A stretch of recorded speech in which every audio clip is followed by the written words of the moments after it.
1886 को आनंद जी कल्याण जी पेड़ी ने एक एग्रीमेंट किया पालीताना के ठाकुर बहादुर सिंह गोयल के साथ कि पालीताना में जो कोई भी यात्रा करने आएगा प्रति व्यक्ति 2 रुपए का टैक्स देना है, ऐसा उन्होंने कहा था।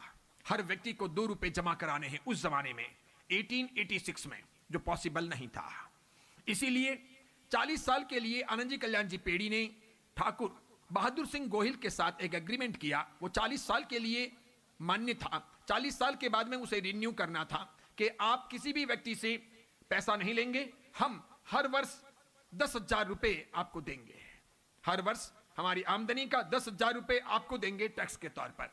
इस बात में वो राजी थे। 1926 को वो एग्रीमेंट पूरा हो गया। 31 मार्च को 1926 को वो एग्रीमेंट पूरा हो गया। लेकिन ठाकुर बहादुर सिंह गोहिल ने बदमाशी की। वो पालीताना स्टेट के राजा थे। उन्होंने बदमाशी की और उन्होंने कहा अब मुझे एग्रीमेंट रिन्यू नहीं करना है, अब मैं कंपलसरी पर व्यक्ति हर व्यक्ति 2 रुपए का टैक्स लगाता हूं। जैन समाज को यह बात नागवार गुजरी। उन्होंने कहा बहुत सारे लोग निर्धन होते हैं, सामान्य परिवारों के होते हैं, उनके पूरे महीने की आमदनी 2 रुपए मुश्किल से होती है। ये उस जमाने की बात थी जब 5 पैसे 10 पैसे या चवन्नी के अंदर तो सब कुछ आराम से हो जाता था, आराम से एकदम इजीली। मेरे पिताजी मुझे बताते थे कि मेरी दादी के जमाने में 16 रुपए में सोना आता था, 16 रुपए में सोना आता था। अब क्या आता है? आज मूंगफली भी नहीं आती 16 रुपए में। समझ रहे हैं आप? ऐसी वो स्थिति थी। तो उस जमाने में जैन समाज ने कहा यह ठीक नहीं है, लेकिन गोहिल नहीं माने। अंततः जैन समाज का एक प्रतिनिधि मंडल जाकर के काठियावाड़ के पॉलिटिकल एजेंट वाटसन से मिला। उस जमाने का अंग्रेजों की तरफ से नियुक्त किया हुआ काठियावाड़ का एक पॉलिटिकल एजेंट था। वो काठियावाड़ के पूरे क्षेत्र का प्रभार संभालता था। उसे जाकर के जैन समाज मिला और यह बात कही। चूंकि जैन समाज के जाने के पहले ही बहादुर सिंह गोयल और व्हाट्सएप के बीच में वार्तालाप हो चुका था। उन दोनों ने षड्यंत्र बना लिया था कि जो पैसे आए उसमें से कुछ % तुमको मुझे देने हैं, बाकी तुमको रखने हैं। मैं तुम्हारे 2 रुपए प्रति व्यक्ति के टैक्स के लिए मान्य करूंगा।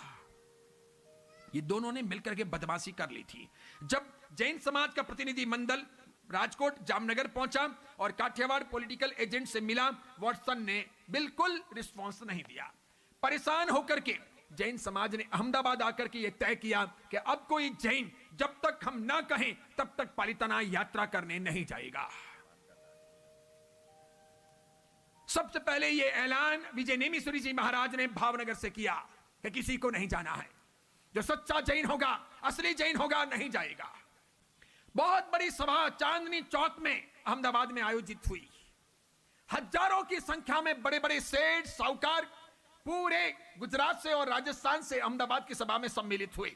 ध्वनि मत से एक समान भावों के साथ में प्रस्ताव पारित किया गया कि हड़ताल पर उतरना है, पालीताना नहीं जाना है।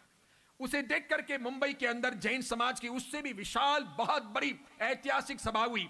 उस जमाने की कांग्रेस की महामंत्री सरोजिनी नायडू, स्वतंत्रता सेनानी, जैन समाज को जो बहुत पसंद करती थी, वो उस सभा में अध्यक्ष बनी। वो आई और सबसे पहले उसने हाथ उठाया और कहा मैं हर संघर्ष में तुम्हारे साथ रहूंगी।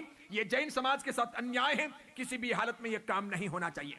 आखिर 26 महीने तक इसी प्रकार सिलसिला चलता रहा। 2 साल बीत गए, एक भी जैन का बच्चा पालीताना नहीं गया। आज तो आधे से अधिक जैन डुप्लीकेट हैं। यहां की एकता देखो कितनी जोरदार थी, कितनी जोरदार कि उस जमाने की सरकारी बड़ी बड़ी नीतियां और बहुत बड़े बड़े राजनीतिक लोग भी साधु साध्वियों के और श्रेष्ठियों के चरणों में बैठते थे। नक्की कर दिया गया जैन समाज ने कि अपने को नहीं जाना है। मुंबई की सभा के बाद में पूरे भारत में वातावरण बना, किसी को नहीं जाना है। यह वातावरण 26 महीने तक जारी रहा।